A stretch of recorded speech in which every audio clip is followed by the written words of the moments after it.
அதையும் சொல்லிட்டு போனாதான் சரியாகும்.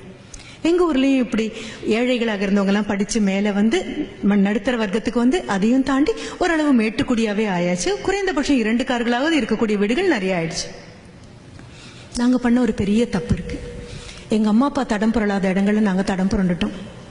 குழந்தைகளுக்கு அன்பு நினைச்சிட்டு செல்லம் கொடுக்க ஆரம்பிச்சிட்டோம். நீங்களும் அதே தான் பண்ணிட்டு இருப்பீங்க. Unfortunately, love is different from pampering. நமக்கு அடையாளம் தெரியலங்கிறது மட்டும்தான் சத்தியம். அன்பு கண்டிக்கும், அன்பு கண்ணு பார்த்து தப்ப தப்புன்னு சொல்லும். அன்புக்கு கசப்பு தெரியாது, காழ்ப்பு தெரியாது. அன்பு அரவணைக்கும், அன்பு குளிர்காய அனுமதிக்கும், அன்பு சுடும், அன்பு இதமாக இருக்கும். செல்லத்துக்கு இது எதுவுமே தெரியாது. செல்லம் பயப்படும், செல்லம் கோழைத்தனமானது. குழந்தைக்கு வேணுமோ வேண்டாமோ கொடுத்துக்கிட்டே இருக்கும். கேட்காததெல்லாம் கொடுக்கும், லஞ்சமாக கொடுக்கும். லஞ்சமாக கொடுக்கறதெல்லாம் அன்புன்னு ஒரு பேரும் பண்ணும். குழந்தை ஒரு தடவை சீரினா ஆடி போயிடும் இந்த செல்லம். எனக்கு தெரிந்த எத்தனையோ பெற்றோர்கள் குழந்தைங்களை கடுமையா திட்டுறதுக்கு பயப்படுறாங்க. நாம ஏதாவது சொல்லி குழந்தைங்க ஏதாவது பண்ணிடுச்சுன்னா நான் மறுபடியும் கூப்பிட்டு கேட்பேன், அது என்னங்க நீங்க ஏதாவது சொல்றது, குழந்தைங்க ஏதாவது பண்றது? ஏன் அந்த குழந்தையுடைய அறையில் இருக்கக்கூடிய டவர் போல்ட்டை கூட கழட்டி வச்சு அப்பா அம்மா இருக்காங்க. அது ஏதாவது பண்ணிடுச்சுன்னா என்ன பண்றது? எங்க அப்பா அம்மாக்கு எந்த அந்த பயம் வந்ததே கிடையாது. என் தாத்தா பாட்டிக்கு சுத்தமா அந்த பயமே கிடையாது. கண்ணம் பழுக்கிற மாதிரி ஓங்கி ஒன்று வைப்பாங்க. ஆனா அடுத்த நிமிஷம் அவங்களே தான் கோவிலுக்கும் கூட்டிட்டு போவாங்க. அந்த அடியில திருத்தணுங்கிற எண்ணம் தான் இருந்திருக்கே தவிர தாக்கணுங்கிறதே கிடையாது.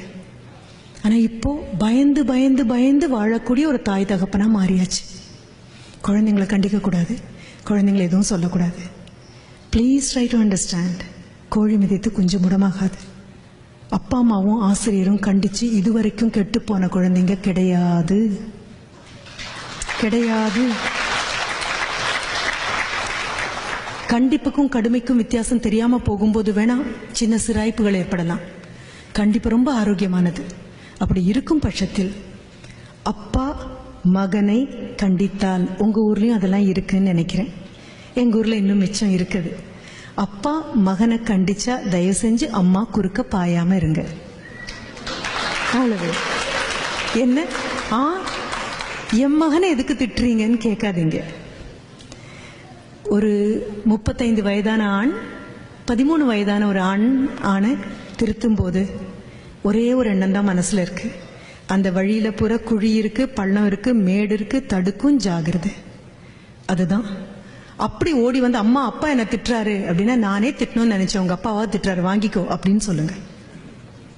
அதே மாதிரி அம்மா மகளை கண்டிக்கும் போது I request all the fathers, the darling fathers, குறுக்கு பாயாதீங்க ப்ளீஸ். நான் சொல்றது ரொம்ப ஆன்டிக்வேட்டடா புராதனமான வழக்கில் இருந்து ஒழிந்து போன ஒரு விஷயமா தோணினா கூட உண்மை அதுதான். அம்மா திட்டும் போது அப்பா குறுக்க வராதீங்க. என் பொண்ணை எப்பப்பா திட்டிகிட்டே இருக்காதேம்மா அப்படின்னு சொல்லாதீங்க.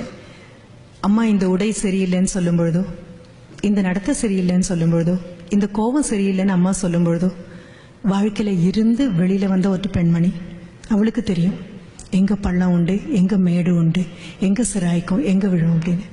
அம்மா கண்டிச்சு வளர்த்த பெண் கண்டிப்பா மோசம் போனதில்லை, அப்பா கண்டிச்சு வளர்த்த ஆண் கண்டிப்பா மோசம் போனதில்லை.